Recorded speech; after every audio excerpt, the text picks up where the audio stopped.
Le 8h30 politique de France Info, évidemment largement consacré ce matin aux attentats survenus hier en Catalogne, à Barcelone dans l'après-midi, à Cambrils dans la nuit. Jannick Halimi, bonjour, journaliste au Parisien. Notre invité ce matin, Arnaud Leroy, bonjour. Bonjour. Vous êtes un proche d'Emmanuel Macron, vous avez été l'un de ses porte-parole pendant la campagne présidentielle. Vous occupez aujourd'hui l'un des postes du Conseil d'administration de la République En Marche, la direction de ce mouvement. Le terrorisme a de nouveau frappé une grande ville européenne, une énième tragédie qui vous inspire quel commentaire ce matin? Un commentaire, c'est de dire qu'on est dans une certaine continuité, qu'il faut continuer les actions, pas tomber non plus dans les raccourcis. Alors je sais qu'il y aura beaucoup d'effets de manche parce qu'il faudra se faire mousser sur les plateaux. Le sujet est trop important pour le traiter à la légère et en urgence. Donc voilà, il va falloir trouver des mesures européennes, notamment. En France, on a un dispositif qu'on a renforcé avec diverses lois. Il y a un nouveau texte qui arrive prochainement. Il faut qu'on soit à la hauteur de cette menace, tout en conservant aussi un équilibre sur la question des libertés publiques. Donc voilà le commentaire que je peux vous faire ce matin. Vous le dites, nouveau projet de loi en vue à l'automne. C'est pratiquement tous les 6 mois que le sujet revient à l'Assemblée depuis maintenant 2 ou 3 ans. Est-ce que ça veut dire que la réponse aujourd'hui, et vous parliez de coopération européenne, elle n'est pas encore à la hauteur ? Écoutez, moi je vous avoue que je ne suis pas un spécialiste, donc je ne vais pas vous donner un cours sur les mesures qu'il faut prendre. On voit très bien, et on l'entend depuis un certain nombre de temps, qu'il faut faire travailler beaucoup plus ensemble les services européens, parfois partager des fichiers, accélérer notamment l'accès à l'information. Donc c'est ça qu'il faut surtout accélérer. Là, je sais qu'il y a un des fugitifs qui est en fuite. Barcelone est une ville frontalière française. Je suis sûr que les services des douanes notamment, les policiers aux frontières sont à pied d'œuvre pour s'assurer que cette personne ne se trouve pas en France. Et ça fait partie de la coopération européenne. Donc c'est ça qu'il faut aussi proposer, assumer, donc, notamment en termes budgétaires, en termes de transfert de souveraineté, de mélange des équipes, parce qu'il y a des traditions policières, de services à faire aussi, à fabriquer, à faire évoluer. On le voit de même chez nous, c'est toujours cette question des services en silo, notamment dans nos différents services de sécurité intérieure, de renseignement. Donc oui, encore un peu de travail. Après, je ne crois pas qu'il y ait de recette miracle sur cette question-là. Jannick Halimi. Est-ce que vous pensez que l'état d'urgence ne devait pas être plutôt prorogé, plutôt qu'être arrêté là, dans la nouvelle loi qui va être votée là, au Parlement? Est-ce qu'il n'y a pas une erreur d'analyse de la situation à travers ce projet de loi? Écoutez, je pense que l'analyse qui a été faite, elle est basée aussi sur des réalités, des faits. Est-ce que l'état d'urgence a permis ou non de faire diminuer les attaques terroristes en France? Ça a permis notamment au début d'en éviter, mais aujourd'hui, et ça a été dit tout à l'heure par votre collègue, on a voté des textes, notamment la dernière loi renseignement, qui permet déjà beaucoup de choses qui sont prévues par l'état d'urgence. Donc c'est pas la peine d'avoir non plus une compilation de textes avec des capacités et des dispositions législatives qui se recoupent. Il y a cette question-là, et nous, on insiste beaucoup sur l'équilibre. Le combat qui est mené aujourd'hui, la guerre qui nous est livrée, elle porte aussi sur un mode de vie. Vous voyez, Barcelone n'a pas été choisi au hasard. Les villes d'Allemagne, Nice, c'était pas au hasard. Donc il faut aussi qu'on prenne en considération cet espace de vie qu'il faut maintenir. Oui, mais justement, à ce propos, d'un point de vue plus politique, on se souvient que pendant la campagne et même après, Emmanuel Macron avait tenu un discours sur le terrorisme, on va dire, de tentative d'explication par différentes causes sociales, d'intégration, alors que Manuel Valls, notamment, a tenu un discours et même commencé une politique beaucoup plus sécuritaire. Est-ce que vous pensez que le registre sur lequel veut se situer Emmanuel Macron est le bon? Écoutez, moi j'ai aussi souvenir de Manuel Valls parlant de civilisationnel. Donc il faut qu'on mène cette bataille. Vous vous souvenez très bien, et ça a été tout le débat sur la question des binationaux, que nombre des terroristes qui ont frappé en France étaient français. Et donc ce que je veux vous dire, c'est que vous avez un sujet, il ne faut pas le nier, de civilisation qui nous concerne, nous, Français. Donc il faut qu'on travaille sur cette question-là. La question sécuritaire, elle est posée, on a des outils, on a des lois, il ne faut pas tomber dans le tout sécuritaire. Ce qu'a essayé de dire Emmanuel Macron, c'est que vous avez une multitude de sources qui expliquent ce qui est en train de se passer, notamment, et vous avez dans les écrits de Gilles Kepel, vous avez pas mal de penseurs, Olivier Roy, parfois qui sont même en guerre intellectuelle entre les deux, mais en tout cas qui fournissent quand même des grilles de lecture assez intéressantes et parfois complémentaires.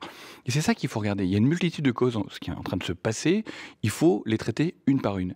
Et la question de la civilisation, du travail qui doit être fait aussi nous-mêmes en France, dans notre éducation, dans notre processus d'intégration, je pense qu'il doit être mené, c'était le sens des propos d'Emmanuel Macron. Et pourtant, Emmanuel Macron, comme Édouard Philippe dans son discours de politique générale, n'a jamais parlé à propos de lutte contre le terrorisme de l'islamisme radical. On dirait que vous avez des difficultés à prononcer la chose là, au sein de la République En Marche. Mais non, écoutez, ou du gouvernement dans le cadre d'Édouard Philippe, bien sûr. Non, c'est pas une question d'avoir des difficultés. On sait très bien qu'on est sur un mouvement radical qui se revendique d'une religion, avec des personnes qui essaient de faire vivre aussi leur religion de manière sereine, normale, dans la paix.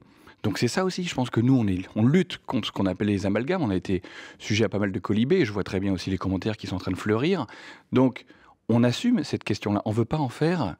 C'est pas la faute de l'islam ce qui est en train de se passer. Il y a une partie de l'islam, une partie des gens qui se revendiquent de l'islam, qui sont en train de kidnapper une religion pour mener un combat. Ça pourrait être une autre religion. Et on verra dans les prochaines décennies. Il s'agit d'islamisme radical et il faut combattre ça avec les armes qui sont à disposition des lois. On a aussi une capacité de mobilisation de la communauté musulmane, on le voit très bien. On n'a pas assez fait contre l'endoctrinement. Mais il y a eu un endoctrinement et c'est pour ça que pas mal de personnes parlent aussi de dérives sectaires. Vous voyez très bien les modes de fonctionnement, ce qu'on a pu lire ou voir sur Daesh, sur la façon dont ils endoctrinaient leurs combattants. On est plus sur quelque chose de sectaire, où les gens sont drogués. Il y a la vraie lavage de cerveau qui est organisé. Il faut combattre ça. Et quand toute cette thématique-là émerge dans certaines parties de la République, il faut la combattre là également. On continue d'en parler dans un instant. Arnaud Leroy, vous restez avec nous. On fait un point justement sur les toutes dernières informations en provenance de Catalogne à 8h40 avec Léo Chapuis. Plusieurs victimes françaises dans l'attentat de Barcelone. C'est l'information de la matinée. 26 Français ont été blessés. 11 se trouvent dans un état grave. C'est le ministère des Affaires étrangères qui l'indique. Le ministre Jean-Yves Le Drian va se rendre aujourd'hui à leur chevet à Barcelone. Le bilan de cet attentat est pour l'instant de 13 morts, une centaine de blessés au total, toutes nationalités confondues. Le groupe État islamique revendique ce carnage sur les Ramblas, avenue la plus fréquentée de Barcelone, avenue qui était bondée de touristes hier quand la camionnette a foncé dans la foule. 2 suspects ont été arrêtés, mais le conducteur de la fourgonnette, lui, est toujours en fuite. L'Espagne, qui a été doublement frappée par le terrorisme, puisque quelques heures après Barcelone, un deuxième attentat, cette fois-ci dans une station balnéaire, toujours en Catalogne, à Cambrils. Là encore, une attaque à la voiture bélier, une attaque qui a fait 7 blessés. Les 5 terroristes ont été abattus. Pour la police espagnole, il est clair que cette nouvelle attaque est clairement liée à l'attentat de Barcelone. France Info. C'est l'un des principaux dirigeants de la République En Marche, Arnaud Leroy, l'invité politique de France Info. On va prendre la direction de Barcelone quelques instants, si vous le voulez bien. Retrouver l'envoyé spécial de France Info, Benjamin Hilly, qui est sur place, qui a passé la nuit dans une ville traumatisée, Benjamin. Oui, et maintenant les Ramblas s'éveillent devant moi. Les kiosques rescapés de l'attaque ont levé le rideau, mais il faut réparer maintenant, tenter d'effacer les stigmates d'une journée d'horreur. Quelques fleurs, quelques bougies sont déposées par les passants. Tout à l'heure, j'ai vu un Barcelonais ému face à l'avenue qui a levé le poing, sans doute en signe de résistance. Quant à la résilience, il faudra l'observer aujourd'hui, voir comment les gens d'ici relèvent la tête après l'attaque. Hier soir, dans les rues, c'était plutôt le chaos qui régnait.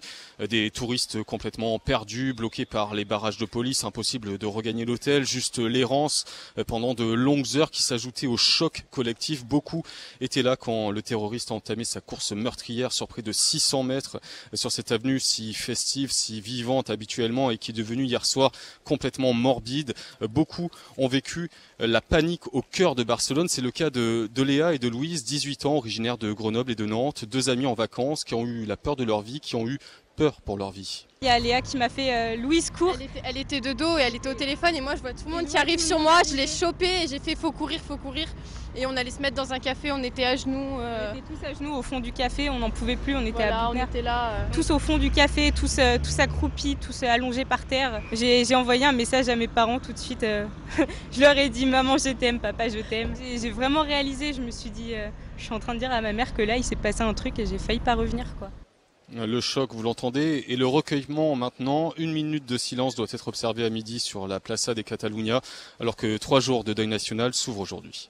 Benjamin Hilly en direct de Barcelone avec Fabien Gosset pour France Info. Arnaud Leroy, on a une forme presque d'habitude un petit peu macabre désormais de ces réactions, de ces commentaires, de ces scènes de panique. Le ministre des Affaires étrangères, Jean-Yves Le Drian, a communiqué un bilan concernant les Français. Il y en aurait 26 qui sont blessés, dont au moins 11 gravement. Vous avez les mêmes informations? On a les mêmes informations, oui. Et moi, j'ai une pensée particulière. C'est mon ancienne circonscription. Donc, j'étais élu pour les Français établis hors de France pour la péninsule ibérique, dont Barcelone était un des centres névralgiques.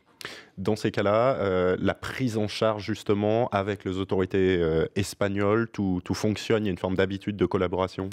Il y a une habitude de collaboration, puis il y a surtout une cellule de crise au Quai d'Orsay qui fonctionne très bien, donc dont les numéros sont à disposition, je pense, sur votre antenne. 01 43 17 51 00. Voilà, donc qui permet justement de pouvoir avoir des informations, notamment où se trouvent les Français quand ces Français sont blessés, pour pouvoir aussi orienter une partie des gens qui paniquent, parce que vous êtes en pleine saison touristique, dans une ville qui est très, très touristique. Pour revenir à la manière de lutter contre ces attaques, on a évoqué les différents projets de loi. La sécurité en France, elle passe beaucoup par le dispositif Sentinelle depuis quelques mois. Des milliers d'hommes, de soldats qui sont mobilisés dans les rues et qui ont inspiré ce commentaire à votre ancien collègue de l'Assemblée, Georges Fenech, qui était à votre place hier. La sécurisation de notre territoire au niveau de la sécurité civile relève de la police et de la gendarmerie. Elle ne relève pas de l'armée. L'armée est faite pour défendre l'intégrité du territoire, est faite pour intervenir sur les théâtres extérieurs. Il faut progressivement retirer la force Sentinelle, dont je tiens à rappeler, ce n'est pas leur faire injure, qu'ils n'ont déjoué aucun attentat. Est-ce que le dispositif Sentinelle doit rester en l'état, Arnaud Leroy? Écoutez, je pense que M. Fenech devrait relire un petit peu ce qui s'est passé durant le dernier quinquennat en termes de doctrine militaire. Il y a une évolution de la doctrine militaire pour justement assumer ce rôle de sécurité intérieure par l'armée, qui est une nouveauté. Il ne faut pas se cacher. On voit très bien que c'est complémentaire des opérations de police et de gendarmerie, que vous avez, ne serait-ce qu'en termes de réassurance des passants, des touristes, des Français et des Françaises, l'opération Sentinelle fait sens. Moi, je ne porte pas de jugement aussi définitif que M. Fenech, disant que ça n'a permis de déjouer aucun attentat. J'ai vu des militaires qui ont désarmé des terroristes, que ce soit à Orly notamment. Donc imaginez à Orly, si on n'avait pas eu l'opération Sentinelle, ce qui se serait passé. Alors je veux bien que la première attaque était dirigée vers ces militaires, mais admettons, vous auriez eu ce terroriste sans militaire, que se serait-il passé? Donc ça, c'est des questions qu'il faut aussi qu'on se pose. Moi, je crois que c'est complémentaire, ça doit évoluer. C'est toute la question aussi de la garde nationale qui doit être mise en œuvre pour venir en relais de l'opération Sentinelle. Le nouveau chef d'état-major doit faire des propositions dans ce domaine. Vous n'avez pas une petite idée de la façon dont la force Sentinelle pourrait évoluer dans les mois à venir? Comme je vous disais tout à l'heure, je pense que c'est des sujets trop délicats et trop sérieux pour pouvoir faire des annonces comme ça à l'emporte-pièce sur un plateau à 8h30 le matin. En revanche, il y a quand même cet élément de réduction des crédits à la défense qui pose problème, justement, dans le contexte actuel. Alors certes, il ne faut pas prendre de décision sous l'émotion, mais là, écoutez, les crédits qui ont été, semble avoir un paradoxe. Les crédits qui ont été annulés sur la question de défense ne concernaient pas l'opération Sentinelle ou les opérations de maintien de la paix ou les équipements des militaires actuels, portés sur des programmes. Donc je pense qu'il faut aussi remettre les choses dans leur vrai contexte. Vous avez eu un engagement du président. C'est un ensemble quand même cohérent, l'armée. Donc quand se porter préjudice aux équipements, écoutez, quand vous diminuez les équipements, ça affaiblit tout de même les effectifs. Des programmes d'équipement, de recherche, donc on est aussi sur du long terme. Vous avez un engagement qui a été pris qui est très fort sur le 1,2 milliard débloqué dans le budget prochain. Donc c'est pas anodin. Nous aurons les moyens d'assurer la sécurité des Français et des Françaises. Arnaud Leroy, face à la répétition de ces attaques, un phénomène qui peut durer dans le temps, c'est ce que disent tous les spécialistes de ces questions, Est-ce que la France, est-ce que l'Europe aussi ne doit pas faire un effort peut-être sans précédent, tout simplement, d'investissement sur ces questions de renseignement, de désendoctrinement, de sécurité, de dépasser la simple augmentation peut-être budgétaire à une période donnée? Ce que je disais tout à l'heure, c'est que vous avez la question des moyens budgétaires, ils sont toujours alloués. Vous avez des questions après d'organisation, donc d'innovation organisationnelle qu'il faut poser sur la fluidité de l'information, le partage de l'information. Vous n'avez pas parlé de la police de sécurité du quotidien, qui fait aussi partie d'un dispositif, parce que ça permet, et c'est ça que M. Ciotti ne comprend pas, ça permet de détecter les signaux faibles. Et on parlait tout à l'heure de l'état d'urgence. Aujourd'hui, l'état d'urgence, on voit très bien que ça a permis de retourner dans certaines parties, réintégrer, revenir dans certains milieux. On n'en a plus besoin aujourd'hui si on met en place l'ensemble des textes qui ont été prévus, notamment la loi renseignement. Si vous prenez en considération aussi la mise en œuvre de cette police de sécurité du quotidien qui permettra de repérer tous ces signaux faibles. C'est pas moi qui invente cette solution, c'est aussi l'ancien patron du RAID qui est aujourd'hui député La République En Marche. Donc voilà, c'est tout un ensemble de dispositifs. Il faudra peut-être aussi discuter la question, si on a des lourds investissements à réaliser, de sortir certaines dépenses du déficit maastrichtien, comme on l'appelle. Gérard Collomb a évoqué il y a quelques minutes chez nos confrères d'RTL l'absence de lien avec des réseaux français, des réseaux djihadistes sur cette attaque. Vous avez la même information là aussi? J'ai pas d'informations, je suis pas ministre de l'Intérieur, donc je fais confiance au dire de Gérard Collomb. Vous ne trouvez pas que c'est un peu rapide au regard de tout ce qu'on découvre a posteriori avec les ramifications entre les réseaux belges et français, notamment après les attentats en France? C'est pas une conclusion un peu rapide, hein? Écoutez, ce qu'on voit, quand vous avez vu la concomitance, en tout cas dans la même séquence de temps de cet attentat dans la station balnéaire en Catalogne, on voit très bien qu'il y avait une cellule assez forte en Espagne. 5 terroristes tués à Campils, c'est pas anodin. Plus 3 repérés, dont 2 neutralisés à Barcelone. Donc on voit très bien qu'il y avait quand même une organisation qui était très marquée en Catalogne. Si Gérard Collomb, on a les moyens aussi d'avoir de l'information, fait ses déclarations sur RTL, je crois à Gérard Collomb. Bon. Vous avez confiance dans les déclarations du ministre de l'Intérieur qui s'est exprimé il y a quelques minutes. On rappelle ce bilan de 26 Français qui font partie de la centaine de blessés après l'attaque de Barcelone hier. 11 seraient dans un état grave ce matin. Arnaud Leroy, merci d'avoir été notre invité sur France Info dans une émission évidemment teintée et consacrée à ces 2 attaques. Merci à Yannick Halimi du Parisien. L'information, elle continue sur France Info avec